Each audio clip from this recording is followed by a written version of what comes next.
All right, everybody, greetings and salutations to everybody out there in YouTube land. I'm your host once again, Dan Thornton, and I want to thank you all for joining us here today. Lions Talk Live, middle of the day. Hey, we probably all knew this was going to happen. You're getting within 48 hours of the NFL draft roughly happening, so 2 days ahead, and the rumors are starting to pick up and speculate more and more. So I got off the phone about 15 minutes ago, and I had to get it confirmed from a couple different people, but they all got the same story. So I'm going to roll with it. I'm going to go with it. If you were watching the Lions Talk Live updates, I had to change it a few minutes ago as I got a little bit more information from two of the people that, as you guys know, I've been in the media since the late 80s, and a couple of the people who are a little bit more aware of things around Detroit and Ford Field. Hatman, hey to you too, and Woo. I got to be a little quiet since I'm here at the office, but we all knew this was happening, and here's the gist of it. I'm not going to bore you guys to death, but here we go.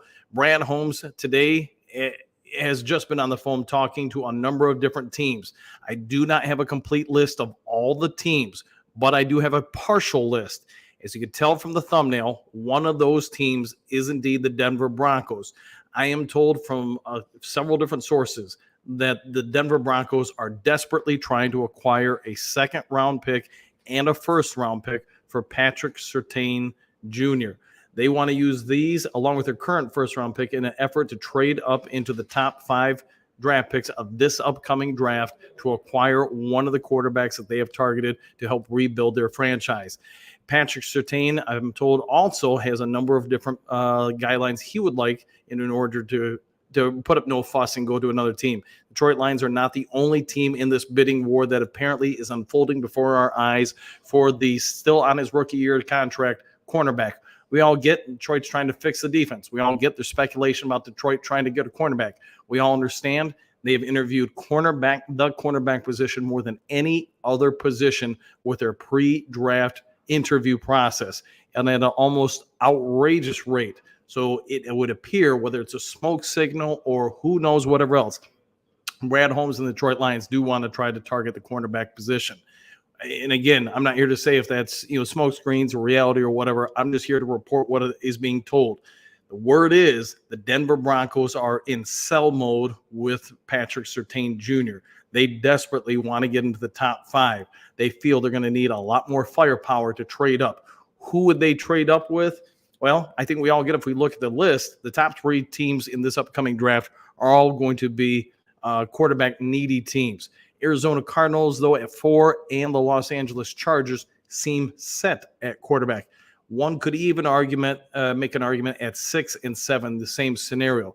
But I think the situation from when I asked questions, it seemed unanimous across all the people that responded that gave me this information that more or less Denver wants to get to the number 5 pick because they don't want anybody to leapfrog them. They believe that there's the cost to go to number 4 is going to be a little bit more than they can bear, even though it really is only one spot. It just seems like that's their logic. Could Patrick Surtain by, say, Thursday be a Detroit Lion? That is possible. What also was the second piece of this information that I got, and again, this is not from one person, not even from 2 people, not even from 3 people. It is from multiple sources that Brad Holmes, if you watch the Lions Talk Live morning show, we've been talking about it for over a month. All the scouting meetings, all the real, I guess you say, grunt work for the draft is over. So you have today and tomorrow for things to sit around, marinate. Most of the scouts are out of the office today. Most of the people involved in the draft process, this is your day off because everybody knows, okay, tomorrow you're coming through, you're walking through every kind of final step, getting things ready, and then obviously you're on to Thursday with the draft, Friday the draft, Saturday the draft. Then you've got to go through stuff on Sunday and Monday too to get some of the draft picks in, et cetera. So, basically today's your day off. So at any rate, Holmes has been on the phone. He's talked to a number of different teams about trade up scenarios.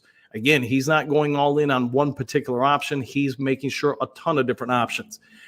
About 2-3 weeks ago, I reported that I had information that the Lions were talking to the Indianapolis Colts and then also the Los Angeles Rams about trading up. The Colts chatter was confirmed by Sports Illustrated a few days later, so I think most people get that part. The Los Angeles Rams, it seems like they are also trying to acquire more draft picks to help rebuild their franchise. So that makes sense. Here's the one that really kind of caught me off guard today, is that the Lions have also spoken to the Los Angeles Raiders today about a trade up scenario. Now, Raiders are picking at number 13, right behind the Denver Broncos. I'm not here to say what they're going after if they're trying to get number 13, but could it be twofold? One, you go up to 13, you're probably getting one of the defensive players you really want or covet, maybe an offensive lineman too. There's an argument to be made there for sure. I think the wide receiver group is deep enough where if you're going to go up to get a wide receiver, it wouldn't make sense, because at 29, you're able to get somebody who's going to come in and impact this team. I mean, the wide receiver group this year is pretty dang deep. You could get somebody in the first round, second round, and be okay, I would think. But the other part of it is, if you move up to 13, are you pushing Denver? Kind of. You're either going to take our trade, or we're going to go to number 13 right behind you and get somebody we want, which, we're not going to have to give up as much to go to 13. So, having been in this industry for, 10,000 years, here's what I'm going to say. This seems to make a lot of sense. Brad Holmes playing chess with both teams, saying, hey, who's going to give me the best offer? That's the one I'm going to go with. All right, real quick, and again, this is the information I all got today. Let's see what you guys have to say about it. Miles, okie dokie, fair enough. Hopefully, have a good one, Miles. Dennis, let's go. Hatman, hey Dan, hey Dennis. Woo! I gotta be quiet with the woos today, guys. I'm in the office. Walt Marks, what up, Coach? Woo! 100%. Moonscar, hey fellas, there you go. Moonscar, hey to you too. Doug, what do you got? Depends on what we give. And like I said, Doug, you're spot on with that. I think he's trying to play coy with both teams. And again, this would be the Denver Broncos at 12 and the Raiders at 13. Denver, I get, needs the draft capital in order to push up for what they ultimately want. I also think Brad Holmes is trying to use some leverage with the Raiders against the Broncos, and I think we all get that. I'm not going to beat that one up to a ton. You guys get it. Brent, thanks for the update, Coach. No problem, man. I enjoy this stuff. I enjoy this, I guess you could say the CIA stuff, all the stuff general managers and front offices, war rooms do to try to help their cause and hurt somebody else's cause.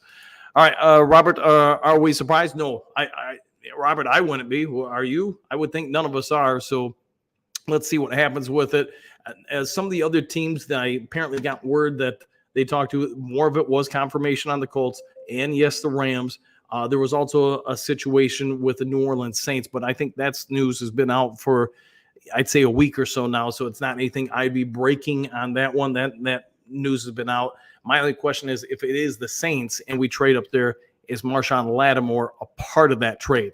I know there'd be a lot of you guys who would be way on board with that. I would be too. Again, it comes down to what costs you have to give up to move up to number 14 in that scenario. But whatever you're going to say from all this, I can get this. Brian Holmes is working those phones. He is trying to set up something on draft day. And you know what? I'm going to say this. Brian Holmes, if he feels like this benefits the Detroit Lions, he's going to pull that trigger in a nanosecond. So go for that. Yada, yada, what I missed. Hopefully you heard it all, man. So hopefully you caught it all. Lone Wolf Holmes is getting as many options as he can. Yeah, 100% with that, Lone Wolf. I think you're spot on with that. He wants every scenario possible to be already addressed before the draft even begins. He wants relationships to be established. He wants some baseline cost analysis for what it's going to cost to move up to get this spot, that spot, or whatever have you. So I think you're spot on with that. Here's Johnny, 100%. Silver, hello, Coach. Just here listening. Hey, listen away, sir, for hopefully having a great one. Jason, Dan always knows a guy. Yes, Superdome bus. Hey, that's one of the best part about the the different jobs over the years. You get to learn and know a lot of different people in different scenarios. So, all right, Robert, this makes sense 100%. Yeah, playing coy with both teams, especially since they're right next to each other. You're going to get somebody more than likely to give up, and maybe a deal that's much more favorable to the Detroit Lions. Walt, go for it, please. Yeah, I'm not going to lie. If they go and get Patrick Surtain, man, I can't wait to see that defense this fall. I can't wait to see this team this fall. All right, Doug, we can do it and use our third to get an offensive lineman or cornerback. Yeah, we could. Yeah, that's my question is, okay, you give up this year's first, maybe give up the second. I just hope if we do that scenario, can we get their fourth round and maybe a sixth or seventh back in return? So you still have the same amount of picks, But you know what? You're drafting a little later. You're saving some salary cap. You're trusting in your coaches and your scouting department to get the right guys. Here's Johnny Surtain, pick 29. In your opinion? Okay, yeah, I would. You're not getting anybody, I'm guessing, like Surtain at 29, so I'm with you there. All right, Doug, one of our picks would have been cornerback. I agree with that. Yeah, 100%. So to me, you're going up and getting one of the league's best and premier guys still on a rookie contract. Why wouldn't you? All right, Brent, hey, bro, our dreams can still come true. He's working the phones, man. Yeah, I get it, man, but really what GM doesn't. I just think ours and Brad Holmes, he does it at a level that far supersedes just about anybody else in this league. Robert, nice coverage, Coach. Hey, no worries, man. I enjoy this. I plan on today and tomorrow. There's probably going to be a lot of this coming out. Doug, Denver has a great coach. Have to have a quarterback. Yeah, and I think if I'm Sean Payton, I'm, obviously towards the tail end of my career, do I really want to wait 3 or 4 years to acquire the right guy and to develop him? I want to start that clock now, not another year or two from now. So I get it. You're going to be aggressive. You're going to be confident enough in your abilities that, hey, you just get me the right guy. I'll do the rest. All right, one Fuggy just swap first-round picks, Goff and Surtain. It could happen, man. All right, Brent, Surtain equals Super Bowl appearance. I'll go with that. Totally. Walt, get Surtain and trade a few of our picks to get back in the second or third. That's where I'm going with things. That 100%, Walt. You make this trade, even if you give up the second, if you get a fourth from them and then some other picks, fifth, sixth, whatever, I'm probably using a lot of that and our third to get back up in the second round and probably at that point acquiring Marshawn Nealon or an offensive lineman. Jason, Surtain is the instant starter, 13-4. Here we come. Yeah, I'll throw you one better. We get Surtain. I'm going to go with us having, dare I say it, 15-2. I'll do it, man. 15-2. No fly zone. Yeah, I would be blitzing every down. I don't care if we're on offense. I'm sending the defense out there and I'm blitzing the other team. Doug, all we need to do is get up to late second or very early third. Yeah, that you and I are on the same page with that. All right, guys, I got to get going. It's already been 12 minutes. I just want to get this out to you guys real quick. If you haven't yet subscribed to Lions Talk Live, please consider doing so. Making a push to get to 6,500. We're about 80 subs away, so if you could help out, that'd be great. Also, if you enjoyed the video, hit that thumbs up button. Get this out to more people. Try to get 200 to 300 likes a video if possible. So take care. Enjoy the rest of your day. If I do get some more information, I'll get it out to you guys as quick as I can, whether it's on this or something else. Also, don't forget, if you want to come down and be a part of the live Do Crew show, the Sarge Tony Libretto and I will have a live show going on tomorrow evening, 6 to 7 p.m. at the Stadium Drive Liquor Store. It's a tradition. We've done it there every year. And that'll be from 6 to 7 p.m. That's in Kalamazoo, Michigan, right off 94 and 131. So if you want to come out, feel free. We'll try to get you on the show as best we can. All right, take care. We'll see you on the next Lions Talk Live.